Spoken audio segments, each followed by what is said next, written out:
A comet from another star, traveling at 58 kilometers per second, slipped into our solar system this July, lighting up telescopes and headlines with wild speculation.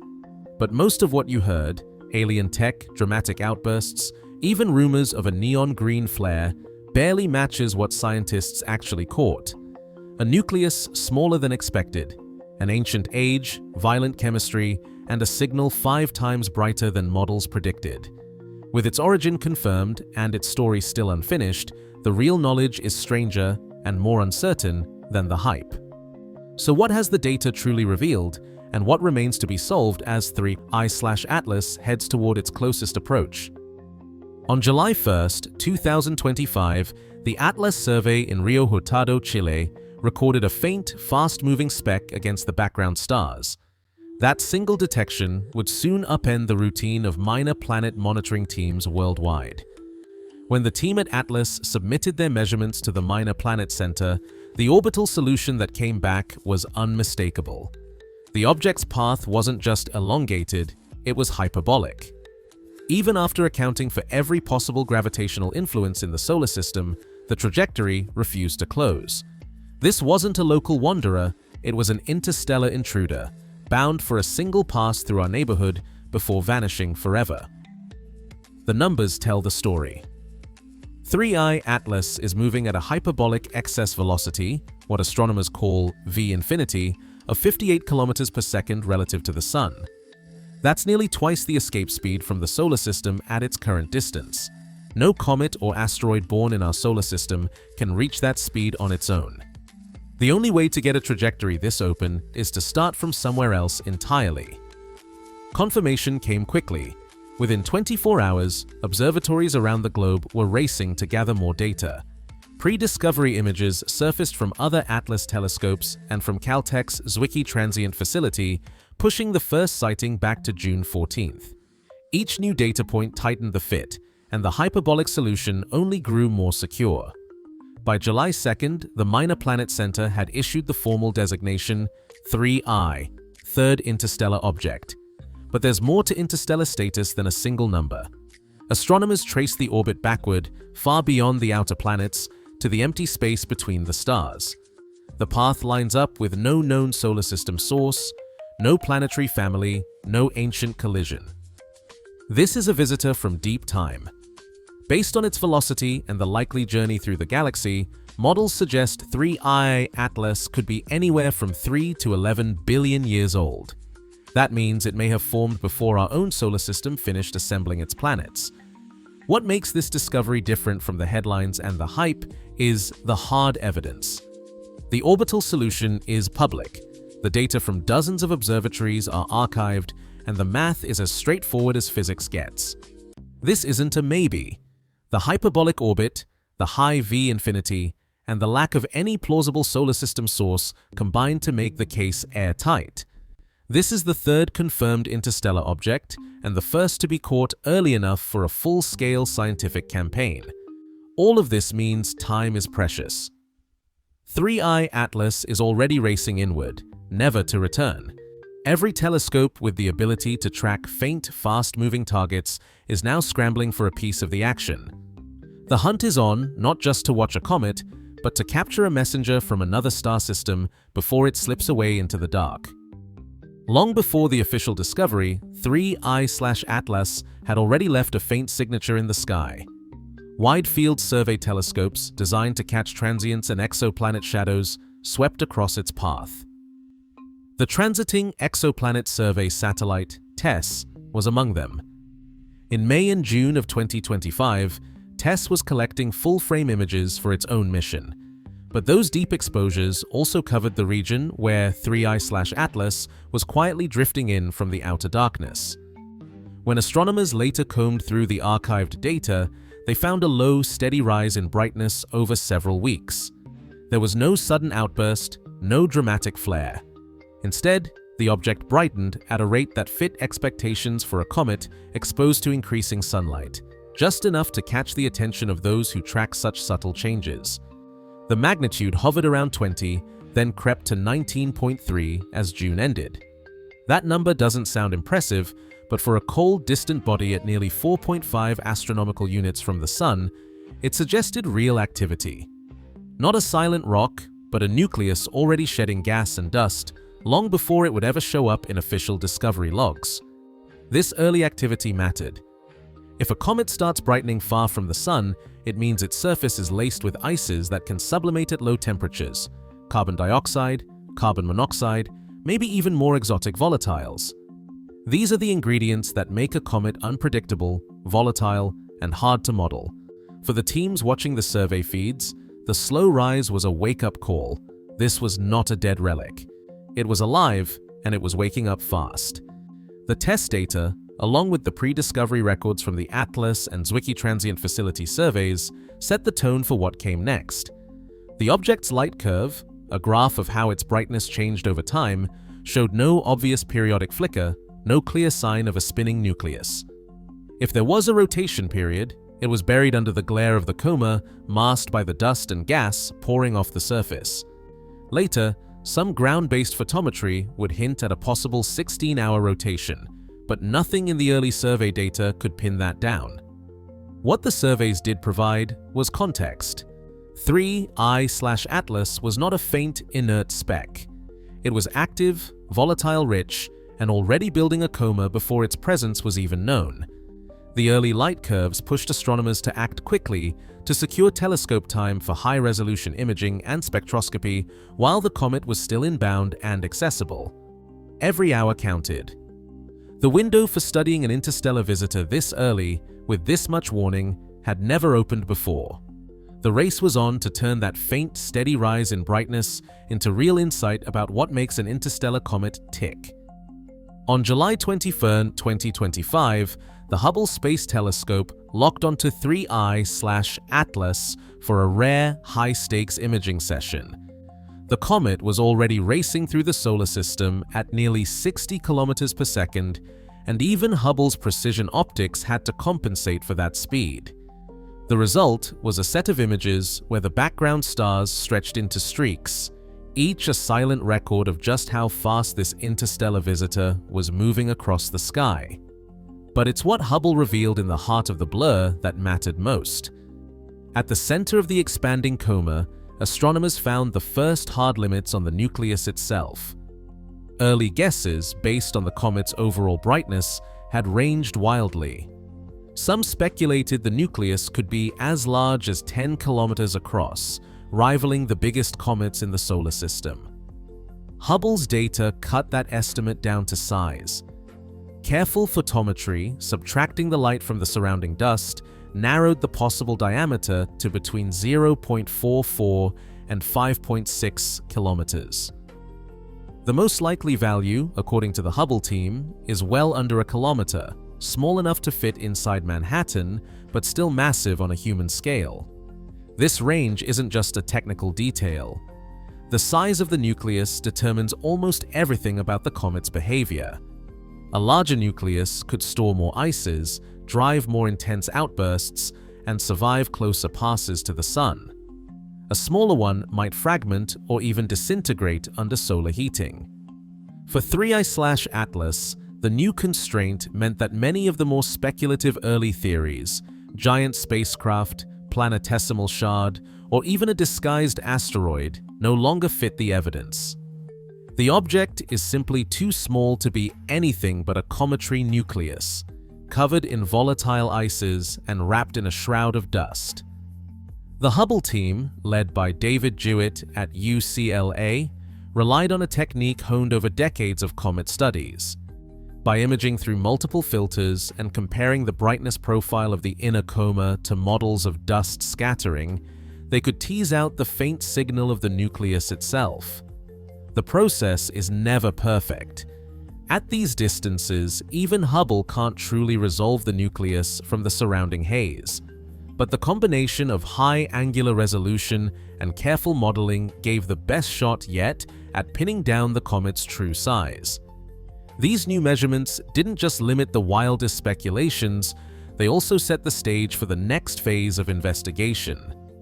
Knowing the nucleus size allows astronomers to estimate how much material is being lost as the comet heats up, and to compare that rate with comets born in our own solar system. The dust loss rates, as inferred from the Hubble images, turned out to be surprisingly ordinary. By this metric, 3I/Atlas looks less like an alien artifact and more like a product of natural processes, shaped by billions of years adrift between the stars. But the Hubble images left one big question unresolved. While the size of the nucleus was now bracketed, its composition remained a mystery. The images showed a sunward plume of dust, hinting at active jets or localized outgassing, but offered no clues about which ices or minerals were driving the activity. For that, astronomers would need to turn to spectroscopic instruments, ones capable of splitting the comet's light into its chemical fingerprints. The hunt for those answers was already underway, with every major observatory on Earth and in orbit jockeying for a closer look. The James Webb Space Telescope has a reputation for peeling back the layers of cosmic mysteries, and in early August 2025, its gaze landed squarely on 3/Atlas. On August 6th, the NIRS-SPEC instrument captured the comet's infrared signature, splitting the coma's faint glow into a barcode of chemical fingerprints. What it found was not the usual story. Most comets in our solar system wake up when water ice starts to sublimate, turning straight from solid to gas as sunlight heats the nucleus. That's what drives the classic outgassing jets and dust plumes. But 3I/Atlas isn't playing by those rules. The spectral lines tell us that, at this distance, carbon monoxide and carbon dioxide are doing most of the heavy lifting.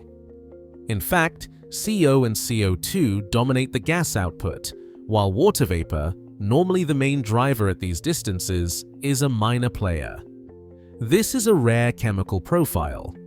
In solar system comets, CO and CO2 usually only take center stage when the comet is much farther out, still too cold for water ice to react. Here though, 3I/Atlas is already building a thick, active coma, powered almost entirely by these more volatile ices. CO2 is a molecule that needs less heat to escape. It starts to sublimate at much lower temperatures than water ice, meaning the comet can kick off its activity while still far from the sun. The JWST data show that this early activity isn't just a gentle simmer. The amount of gas pouring off the surface is enough to drag dust grains with it, launching them into space and building up the coma we see from Earth. But there's a twist. The dust isn't behaving like it should. Instead of drifting away in a classic tail, much of it is being blown sunward, back toward the light, as if the normal rules of radiation pressure have been flipped.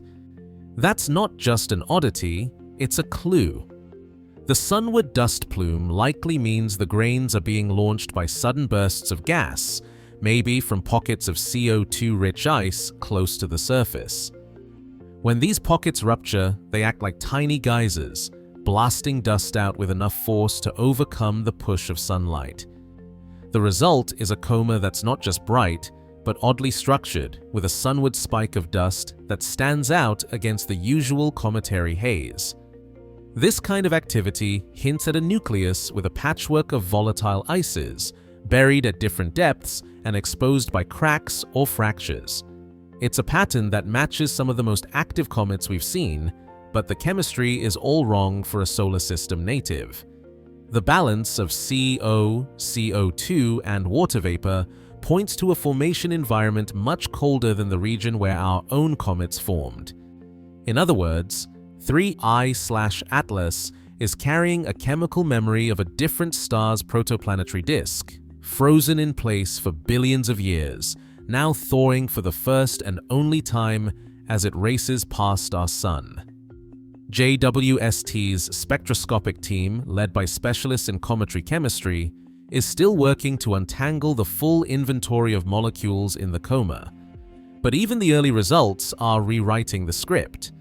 The dominance of CO and CO2, the sunward dust, and the lack of strong water-driven jets all point to a comet shaped by alien conditions. It's a reminder that not every interstellar visitor will fit our templates. Some bring their own rules, their own chemistry, and their own stories, if we're quick enough to catch them in the act. The next step is to see how these gases interact with other species in the coma, especially as the comet draws closer to the Sun. That's where ground-based spectroscopy comes in, tracking the rise of CN and other fragments that signal the breakdown of more complex molecules. But for now, the message from JWST is clear. 3.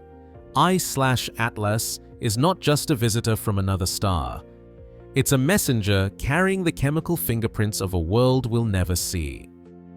Late August brought a shift in the campaign to understand 3I/Atlas. Gemini South, equipped with the GMOS optical spectrograph, turned its attention to the comet and captured a slender tail, stretching roughly 1/120th of a degree from the nucleus. For an interstellar object, even a faint tail is a clear sign. The nucleus is shedding dust and gas, driven by sunlight and the solar wind. This visible outflow marks the comet as active, not just a frozen relic drifting through space. The Gemini team's real discovery came in the spectral data. A distinct emission line from CN, cyanogen, stood out against the background. CN, a molecule of carbon and nitrogen, is a classic indicator of cometary activity, glowing as sunlight breaks apart more complex molecules in the coma. In most solar system comets, CN is joined by C2, or diatomic carbon, and the ratio between them serves as a kind of chemical fingerprint. But here, C2 was almost absent. The C2/CN ratio measured less than 0.09, a level that places 3I/Atlas firmly in the category of carbon chain depleted comets. This chemical signature is more than a curiosity. In our solar system, comets with such low C2/CN ratios are rare and typically originate from the coldest, most distant regions. For an interstellar visitor, this depletion hints at a formation far from its parent star, or perhaps a long exposure to cosmic rays during its journey between the stars. The Gemini spectra, collected on August 27th, captured this moment as the comet's activity intensified near 3 astronomical units from the Sun. The presence of gas and dust was unmistakable, but the chemistry was unlike anything seen in most homegrown comets. As the tail extended and the CN emission strengthened, astronomers gained their first quantitative look at the physical processes shaping 3/Atlas. Dust grains, carried by escaping gas, traced the comet's path, while the lack of C2 set it apart from nearly every other comet on record. These findings didn't just add to the catalogue, they redrew the boundaries of comet science and opened new questions about the dust itself, questions that would soon take center stage. In the summer of 2025, 3 polarimetry teams at the VLT in Chile, the Nordic Optical Telescope in Spain, and Rosen Observatory in Bulgaria focused their instruments on the coma of 3I/Atlas. Their measurements revealed a light scattering signature that defied every known pattern. When sunlight bounces off comet dust, it becomes polarized, with the degree and direction of polarization shifting as the angle between the Sun, comet, and Earth changes. Most comets show a modest dip into negative polarization at small phase angles, then a steady climb into positive territory. 3. I/ATLAS broke that mold. Its minimum polarization, P sub min, plunged to -2.77% at just 6.41 degrees, a value twice as deep as the most extreme comets in the solar system and confined to a much narrower range of angles. The inversion, where polarization flips from negative to positive, came at 17.05 degrees. The slope of the negative branch, how quickly polarization drops with angle, was a sharp 0.40% per degree. For context, even the dustiest comets like Hale-Bopp or Borisov bottomed out at -1 to -1.5%, and over a much broader phase angle range. Such a deep, narrow negative branch is more than an oddity. It's a fingerprint of the dust's microphysics.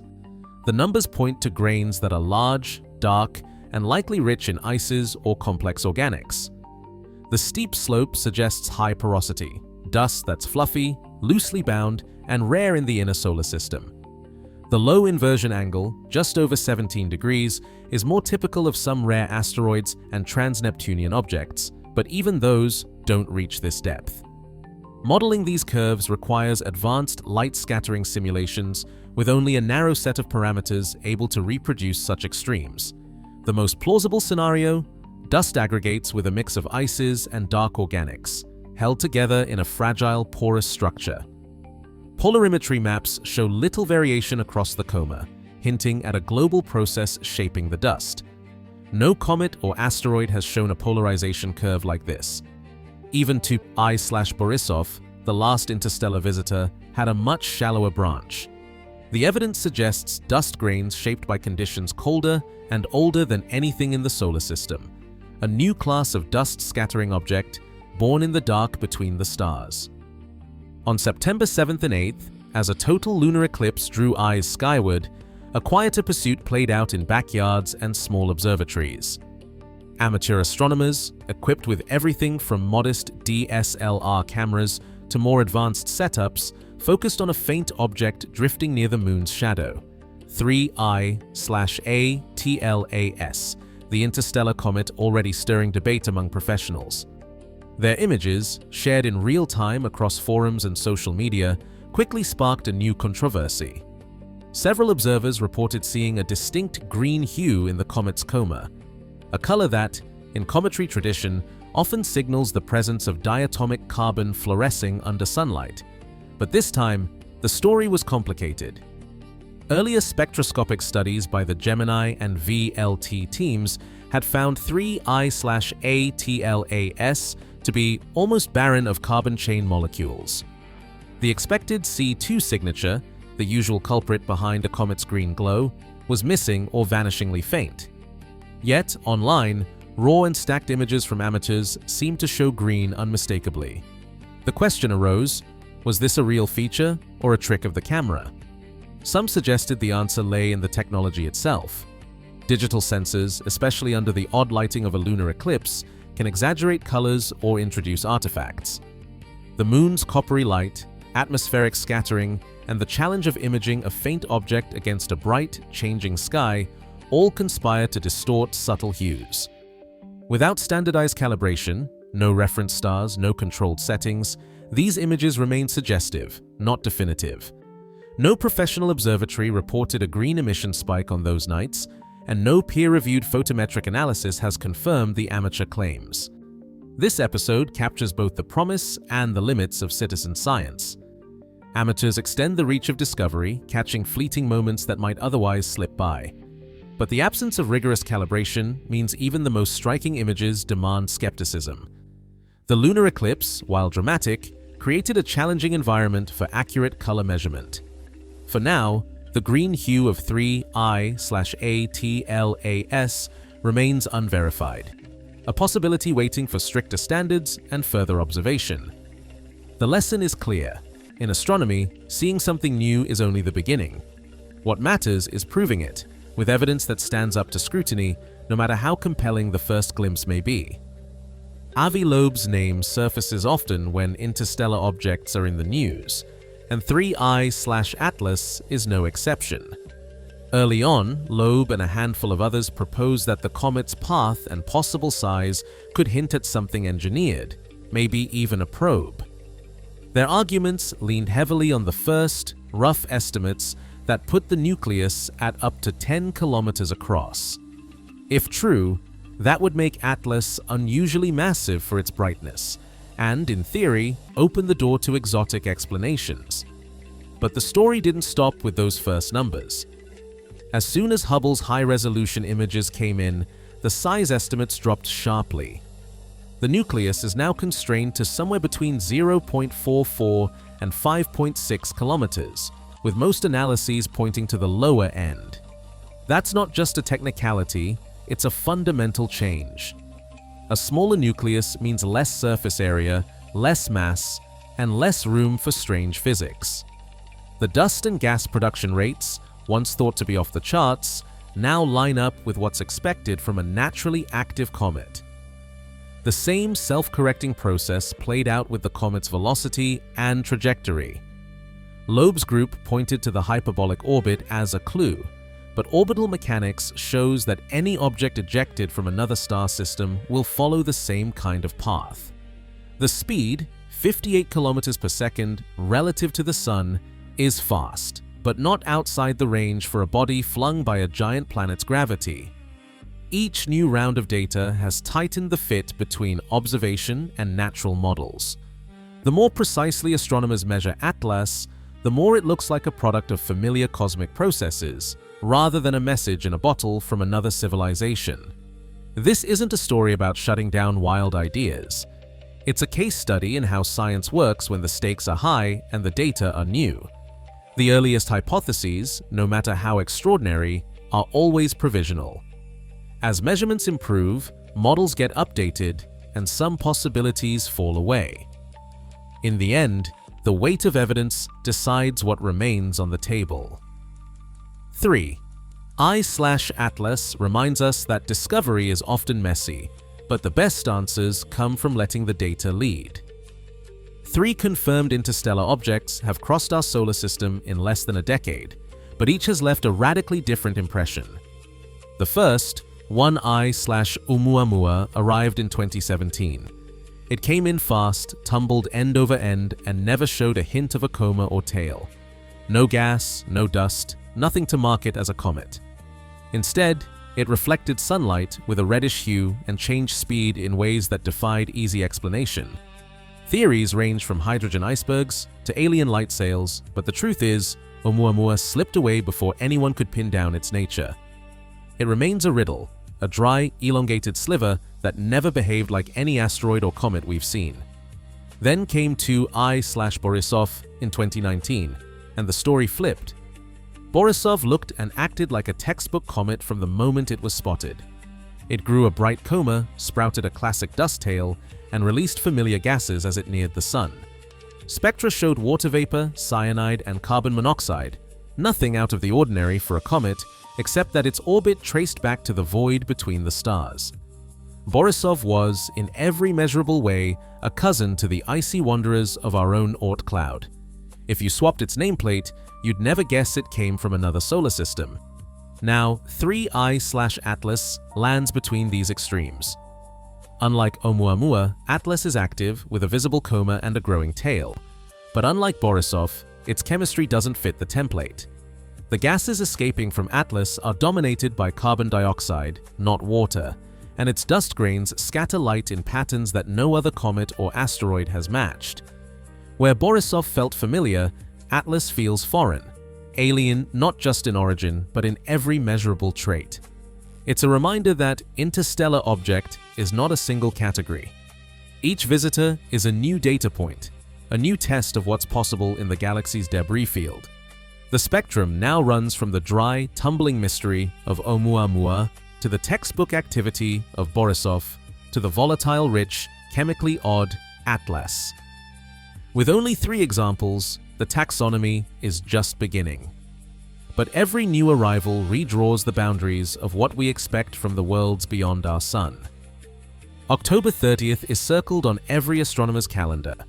That's when 3I/Atlas swings through perihelion, its closest point to the Sun, at a distance of about 1.4 astronomical units. But the timing comes with a catch. For weeks around perihelion, the comet vanishes into the glare of the Sun as seen from Earth. Ground-based telescopes are effectively blind, forced to wait while the most intense phase of activity plays out behind a wall of daylight. This blackout isn't just an inconvenience, it's a test. The period around perihelion is when comets are most likely to fragment, flare, or reveal new chemistry as solar heating peaks. For 3I/Atlas, a body shaped by another star, the outcome is impossible to predict. Will it survive intact, or will it break apart under the stress? Will the coma thicken, fade, or change color as new layers are exposed? Every scenario is on the table, but none can be confirmed without eyes on the target. That's where the next generation of spacecraft comes in. While Earth-based telescopes wait for the glare to subside, missions like SOHO, parked between Earth and Sun, are positioned to keep watch. SphereX, with its all-sky infrared scans, will hunt for changes in the comet's dust and gas output. MAVEN, orbiting Mars, has already logged a close pass and stands ready to catch any outbursts as Atlas rounds the Sun. And the big guns, Hubble, JWST, Gemini, are queued up to resume observations the moment the comet reappears in early December. This is the critical window. If Atlas survives, the post-perihelion phase will offer the cleanest look yet at its nucleus, its evolving coma, and any surprises that solar heating might trigger. The next round of data will decide which theories hold up and which fall away. For now, the world waits, scanning the horizon for the first sign of a returning traveler and the answers it may finally bring. For now, 3I/Atlas stands as a rare, tangible link to other star systems, and a reminder of how much about our cosmic neighborhood remains to be discovered.